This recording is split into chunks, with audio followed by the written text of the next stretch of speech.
Line, हरे ओठवा तोहार जैसे भोर के किरनिया, अखिया में प्यार के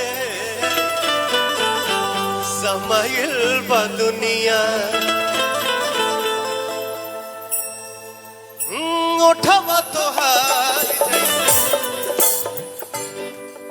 भोर के किरनिया, अखिया में प्यार के समाइल बा दुनिया। बिंदिया बुझाला ऐसे जैसे चांद सजौले बाड़े भगवान,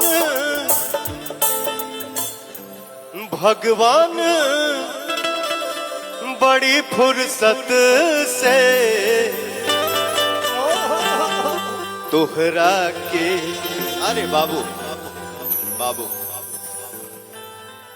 भगवान बड़ी फुर्सत से आप सबके बनौले बाड़े। सर नमस्ते,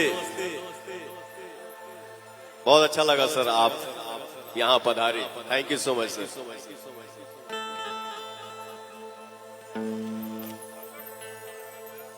आप लोगों ने